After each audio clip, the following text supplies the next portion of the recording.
नमस्कार साथियों, मैं हितेश चौहान आपका स्वागत करता हूं फिर उसी जर्नी में जिसमें मैंने आपसे कमिटमेंट किया था कि मैं ऐसे लोगों को आपके सामने लाऊंगा जो दबे गए, कुचले गए, प्रताड़ित किए गए।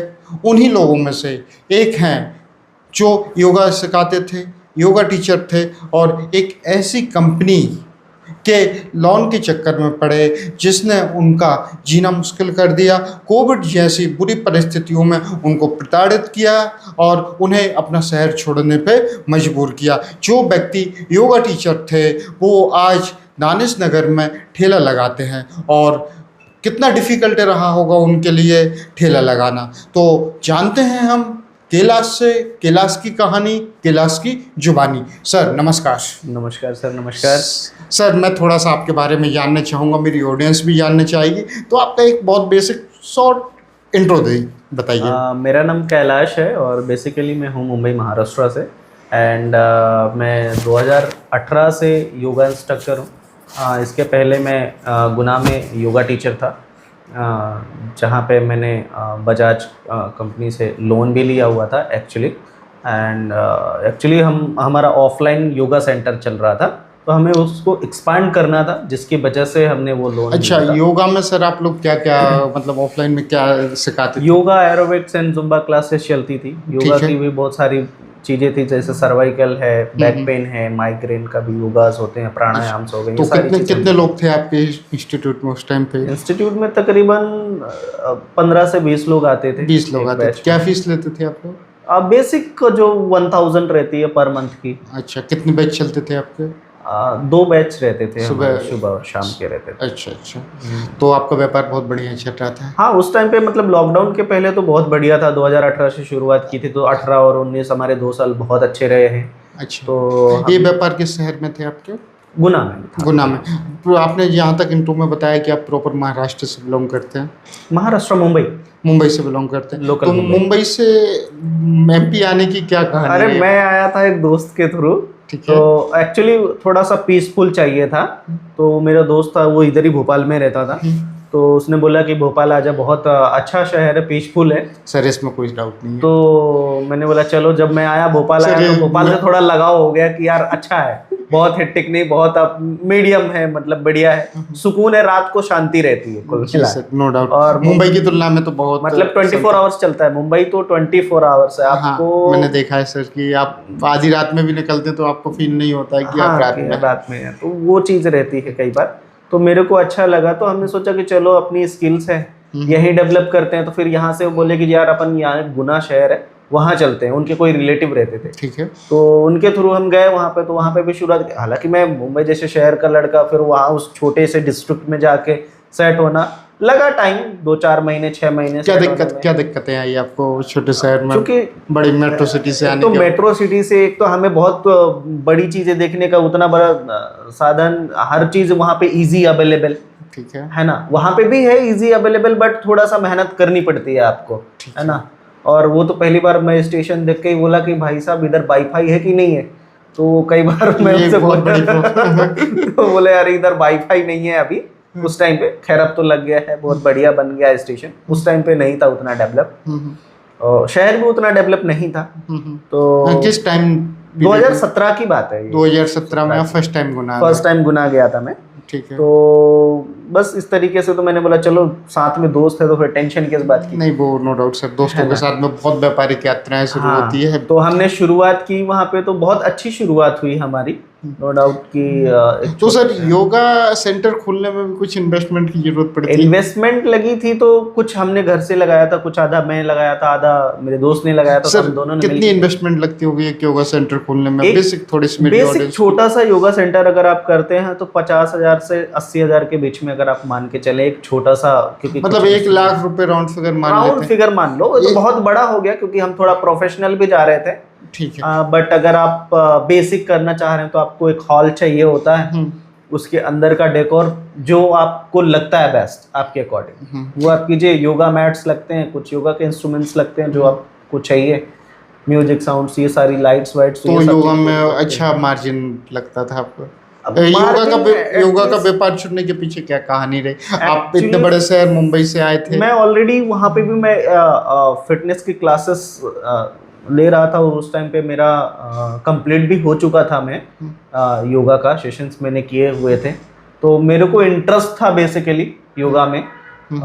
मेरा पैशन भी है योगा करना, तो मुझे लगा कि हमारे शौक भी हैं, तो क्यों ना शौक को प्रोफेशन बना लिया जाए। नो डाउट सर, तो हमारे शौक भी पूरे हो जाएंगे, हमारे खर्चे भी चलेंगे।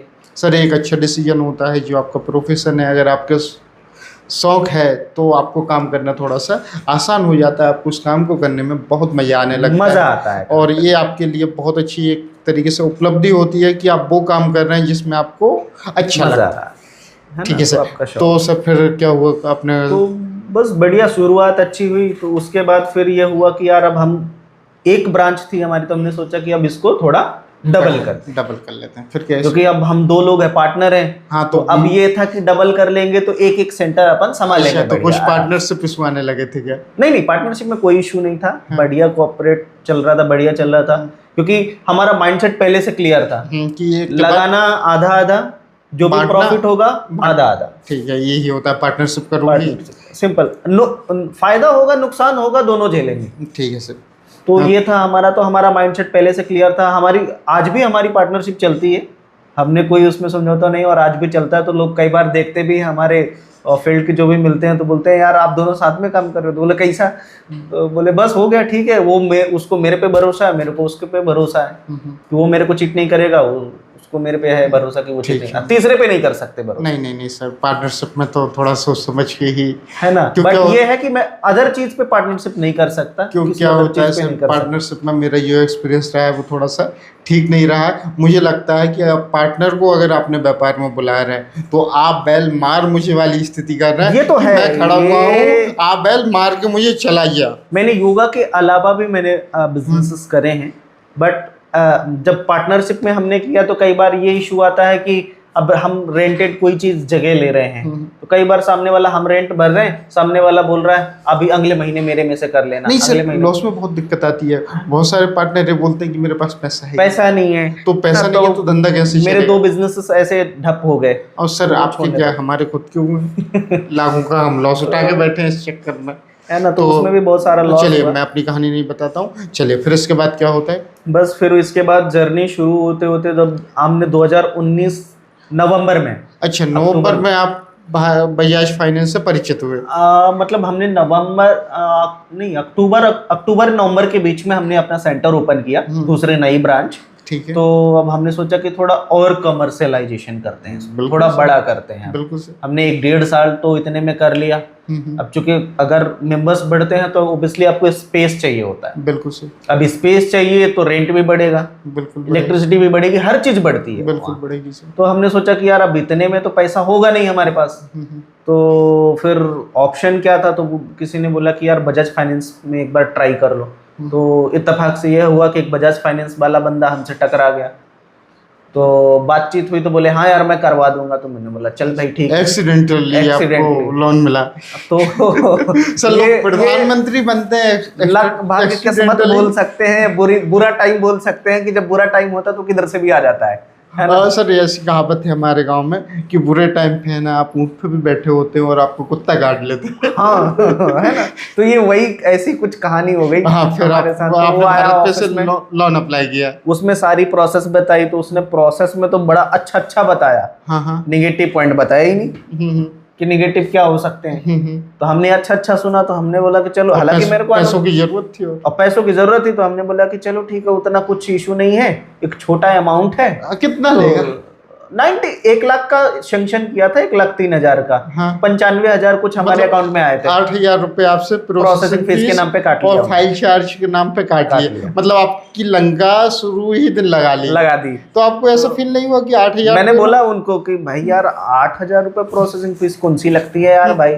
तो उसने इतने चार्जेस बताए कि मेरे को लगा यार आप भाई कैलकुलेट नहीं कर पाए। जाने दो भाई, तू रख ले साले, जा।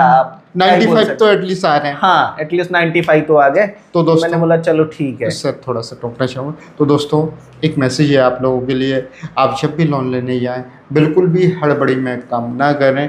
आप प्रॉपर अपने फाइनेंस चार्ज देखें, फाइल चार्ज देखें, प्रॉपर प्रोसेसिंग फीस देखें।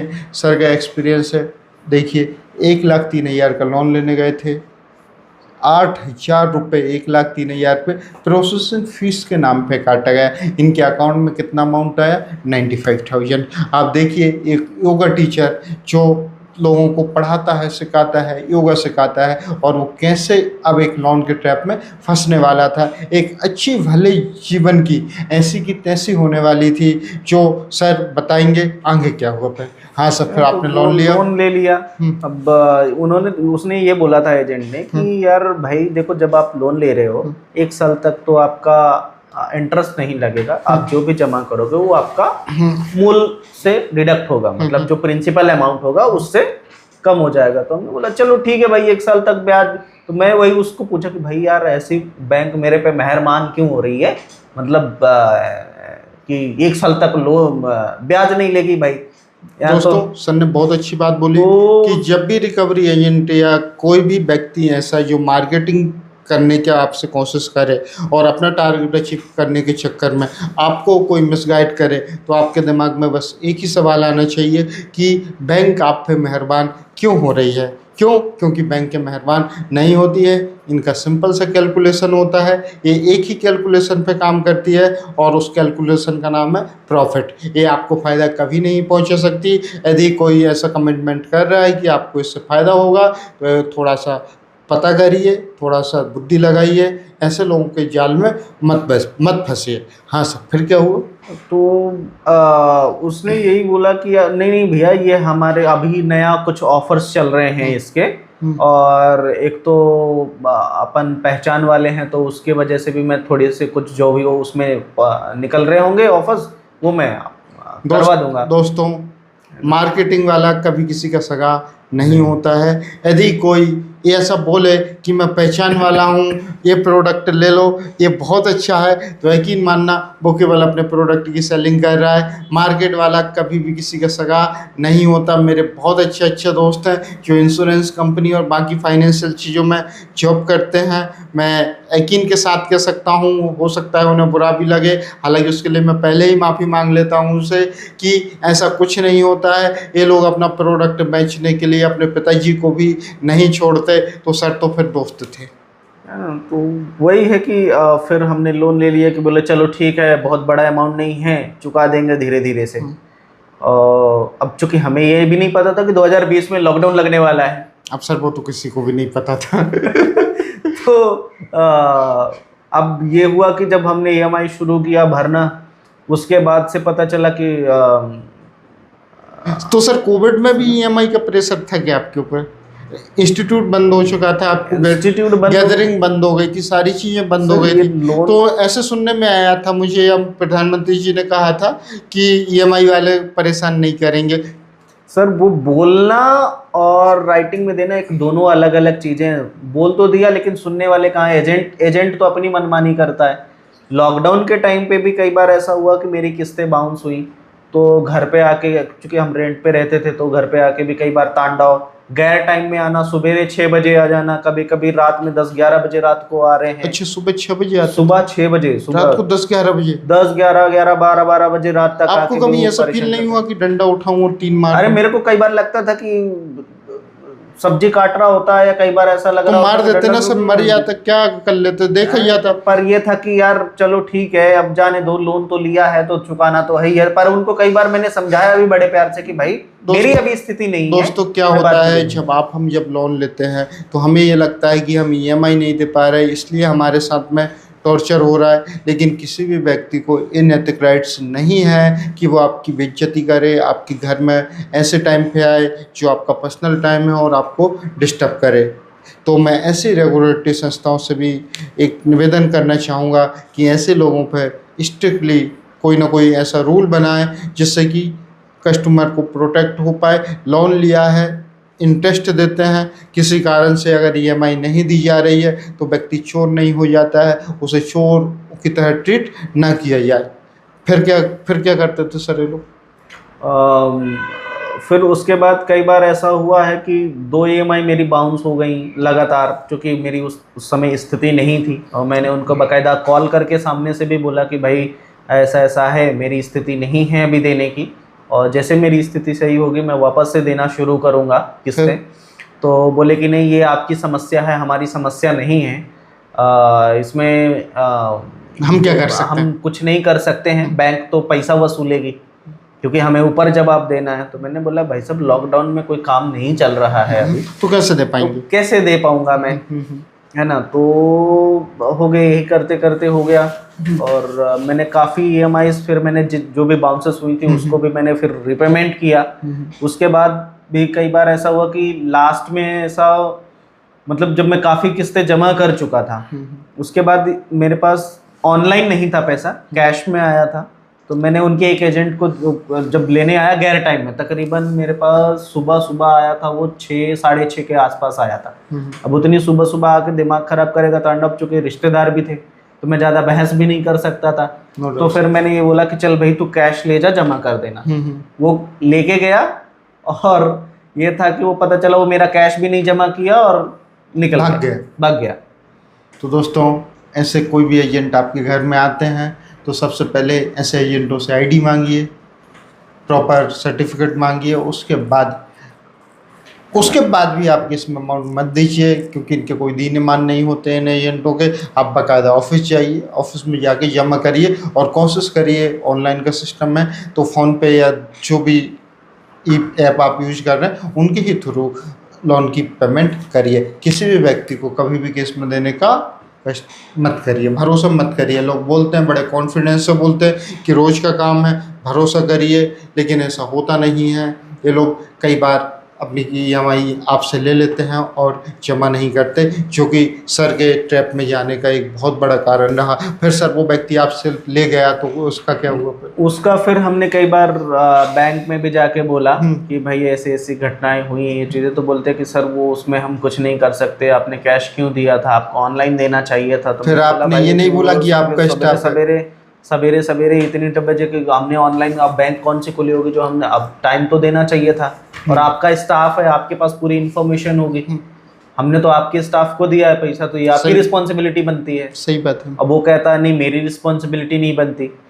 और बस यही करते करते तो मेरा यही था कि भाई जो मैंने अमाउंट दिया है कैश, पहले वो आप उसको क्रेडिट कराइए उसमें, उसके बाद मैं नेक्स्ट EMI दूंगा। सही बात है, मैं भी होता तो मैं भी यही करता। तो वो ना वो सॉल्व कराने को तैयार हैं ना देने को, तो मेरा वही था कि आप सॉल्व कराओ, मैं देता हूँ। अच्छा, तो फिर उसके बाद से फिर हमने पेमेंट नहीं किया, क्योंकि वो जब भाई अगर मैं ऐसे देता रहूंगा तो भाई मैं लाइफ टाइम नहीं दे पाऊंगा, मैं कभी निकल ही नहीं पाऊंगा। अच्छा, तो आपने कितने महीने तक प्रॉपर EMI दी? EMI मैं तकरीबन 1.5 साल मतलब 15 16 17 महीने तक दी है अच्छा, मैंने अच्छा। EMI। तो उसके बाद फिर आपका EMI थोड़ा सा हाँ गिलांचेस आए, वो भी कंपनी के कारण। अब कंपनी क्या कह रही है आपसे? अब कंपनी ये कह रही है कि उसको या तो आप फोरक्लोज कराओ, सेटलमेंट कराओ। मैंने बोला सेटलमेंट, अब मेरी सिविल की तो आपने बैंड बजा दी। बिल्कुल बता, दूसरा तो लोन मिलने वाला नहीं, बिल्कुल नहीं मिलेगा। और ऊपर से सेटलमेंट करोगे तो आप मेरे सिविल में भी लिख के आएगा सेटलमेंट। तो अगर आप उसको फोरक्लोज करते हो, हाँ, जो भी प्रिंसिपल अमाउंट जितना आपने मुझे दिया था और जो मैं जितना अभी तक दे चुका हूँ वो करके, और जो बच रहा होगा वो मैं आपको रिपेमेंट कर देता हूँ, और उसको फोरक्लोज करो। सही बात है। तो अब वो फोरक्लोज करने को भी तैयार नहीं। अब सेटलमेंट में कहता है जितना प्रिंसिपल अमाउंट दिया था उतना आप दे दो। 83,000 कुछ तो भी मांग रहे थे वो, कि सेटलमेंट का आपका इतना बन रहा है। ठीक है।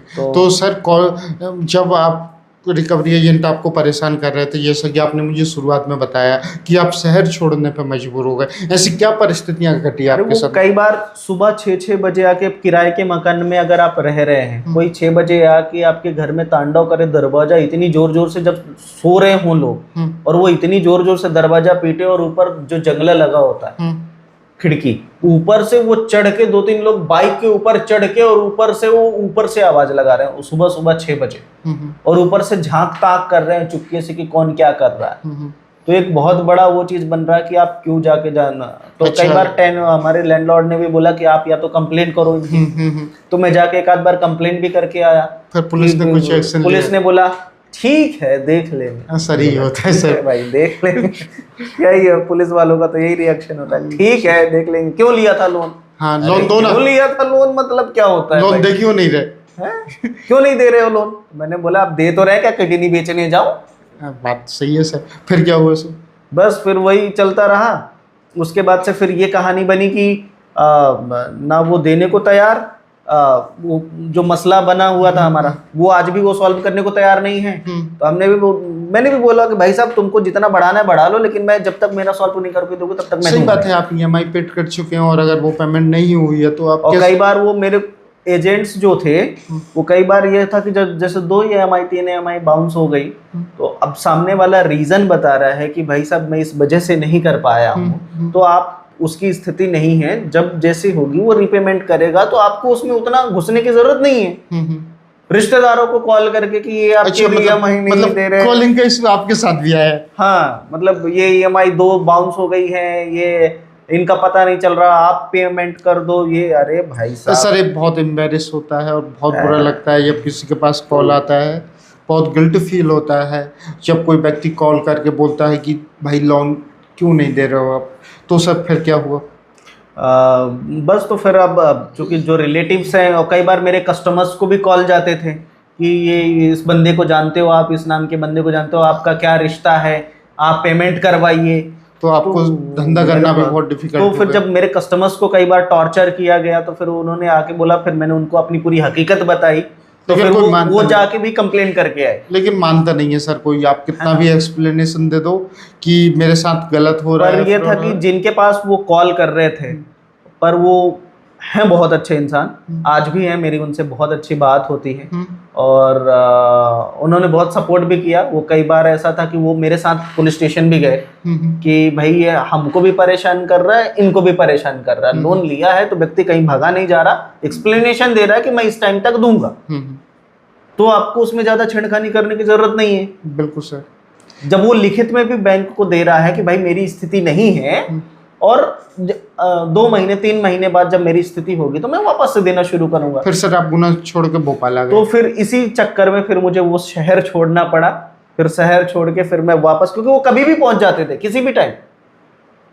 सब बहुत पैनिक स्थिति होती है और ये टॉर्चर मैं समझ सकता हूँ। मैं अपने लाखों करोड़ों का व्यापार जीरो करके बैठा हूँ ताकि ऐसे लोगों की ब्लैकमेलिंग को हम पूरा कर सके। फिर क्या हुआ सर आप? फिर उसके बाद से फिर मैं यहाँ आया, फिर वापस से कि मैंने बोला आप शहर चेंज किया जाए, हो सकता है कुछ बदलाव आएगा। भोपाल की जर्नी कैसी रही? तो भोपाल की जर्नी मेरी फिर शुरू थोड़ा टिपिकल हुआ, चीज़ें डिफिकल्ट हुई शुरुआत करने में, क्योंकि अगर आप शुरुआती धंधा जो कहते हैं ना, रनिंग धंधे को बंद करके फिर वापस से जीरो से शुरू करना, वापस से वही एक्सरसाइज जो आपने 2 साल 3 साल पहले करी थी खड़ा करने में धंधे को, वापस आपको नए शहर में वही सब बहुत डिफिकल्ट होता है। मैंने भी अपना व्यापार रिस्टार्ट किया है।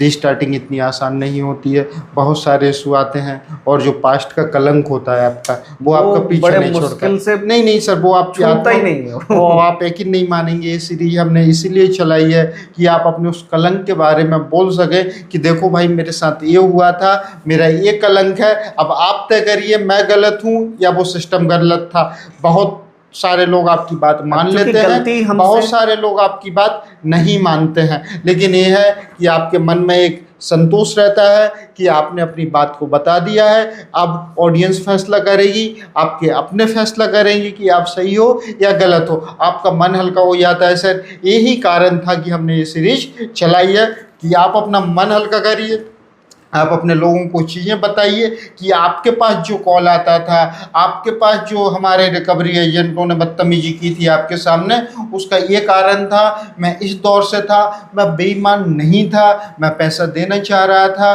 लेकिन इनकी इन हरकतों के वजह से मैं पेमेंट नहीं कर पा रहा था। यही कारण है सर कि हम आपके साथ में बैठे हैं।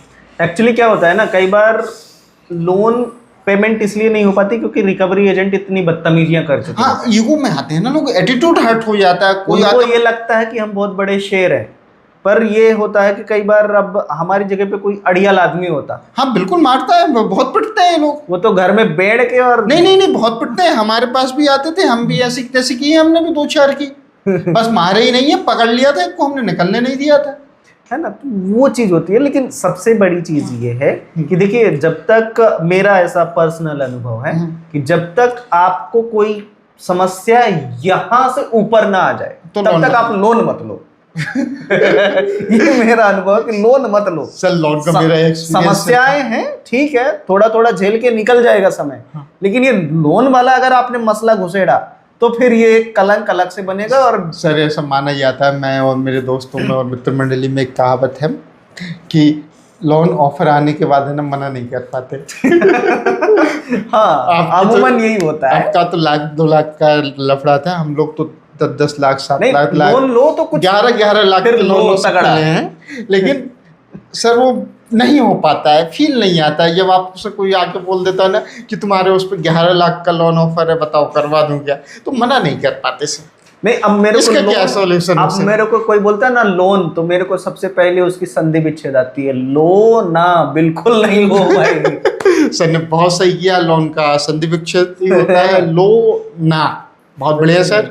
सर फिर भोपाल में आने के बाद आपको क्या प्रॉब्लम आई? सर एक बात, आप योगा टीचर थे, आपने ठेला लगाने का डिसाइड कैसे किया? एक्चुअली क्या है, मेरे को खिलाने का शौक था, और दूसरे एक तो क्या है ना, जब सर हम इतना देखिए, शौक अलग चीज है और मजबूरी अलग चीज है। अब मजबूरी मेरी बन चुकी थी, क्योंकि अब चूंकि धंधा अगर एक बार बंद हो गया, तो अगर आप उसको नए शहर में शुरुआत करते हो, कंपटीटर बहुत। सर ठीक है, आप पेशे से टीचर रहे हैं, आप योगा टीचर रहे, आपके लिए ठेला खोलना थोड़ा सा एम्बेरेस या आपको कभी कुछ ऐसा नहीं लगा?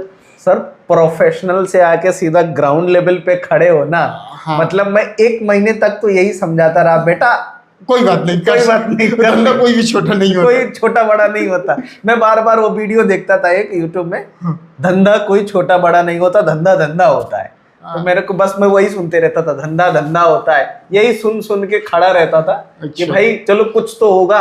पर ये था कि उस धंधे ने मेरे को जीने की बहुत बड़ी आश दी कि चलो भाई एक इकोनॉमिकली। हाँ। अच्छा सर, धंधे ठेला जब आपने किया तो खोलने में कितना कॉस्ट आया आपको? वही 30,000 to 40,000 40,000 में मतलब आपका एक अच्छा सा चलता फिरता रेस्टोरेंट तैयार हो गया, जिसे कि हम ठेला कहते हैं। हाँ, ठेला कहते हैं, बट हमने प्रोफेशनल कार्ट करी है। तो वो कार्ट के ऊपर हम फूड सब करते हैं, जैसे लाइक मोमोज एंड वड़ा पाव।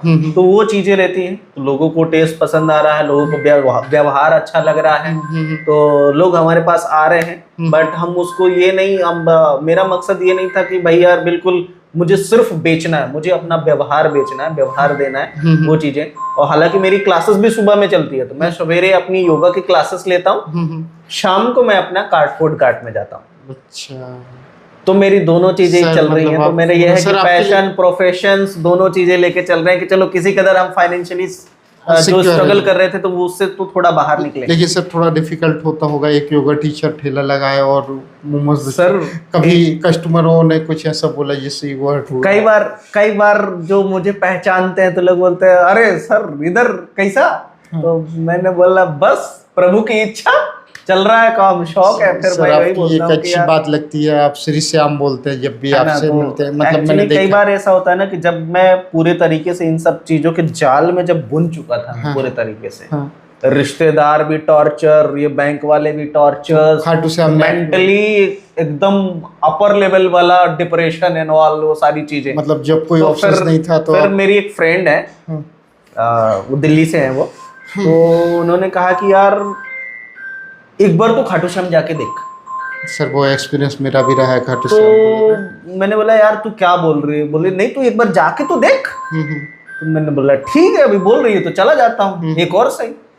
तो जब वहां पे गया तो मेरे को बड़ा सुकून और बड़ी शांति मिली मेरे को। तो मैं लिटरली पहली बार जब गया तो मैं गया 1 दिन के लिए था, लेकिन मैं 2 दिन रुक गया। मैंने बोला 1 दिन रुकता हूँ एक बार वही। तो मैं पूरी खाटू की गलियों पे घूमता रहा, तो मैं देखता रहा कि भाई क्या है क्या नहीं है, क्या चल रहा है। फिर जब से गया तो मेरे पे एक एनर्जी अच्छी लगी। हालांकि मैं हूँ बुद्धिस्ट, पर वो चीज़ है कि मेरे को बाबा से बहुत अच्छा लगाव हो गया और उसने काफ़ी सारी मदद भी की है मेरी। सर होता है और ऐसे लोगों से कनेक्ट करा जैसे आप सारे लोग मिलते जा रहे हैं, तो ये रहता है कि यार चलो भाई मैं भी कुछ चीज़ें ठीक है, अभी यहाँ तक फंसा हूँ तो आगे निकल सकता हूँ। नहीं सर, आप आगे निकलेंगे और आप बहुत अच्छा करेंगे। हम इस पर से कृपा करते हैं कि आप इन ट्रपों से जल्दी निकलें और आप अपने पुराने प्रोफेशन में फिर से वापस जाए और इस पर न करें। हालांकि कोई भी धंधा छोटा बड़ा नहीं होता है, लेकिन आपके प्रोफेशन को वो चीज़ें सूट नहीं करती है। तो सर इसी के साथ मैं आपसे विदा लेना चाहूँगा और मैं अपनी ऑडियंस को एक ही बात बोलना चाहूँगा बेटा, लोन की दलदल से बहुत दूर रहे, ज़िंदगी बस से बदतर हो जाती है। सर एक बहुत अच्छा एग्जाम्पल है आपके सामने, जो योगा टीचर होते हुए आज ये स्थिति हो गई है कि भोपाल के दानिश नगर में ठेला लगाना पड़ रहा है, जिसमें मोमोज और बड़ा पाव बेचते हैं। सर बहुत डिफ़िकल्ट होता होगा, इतना आसान नहीं है। आप कल्पना करके देखिए कि आप एक अच्छी पोजीशन पर बैठे हो और आपको एक ठेला लगाना पड़े, और वो भी एक ऐसे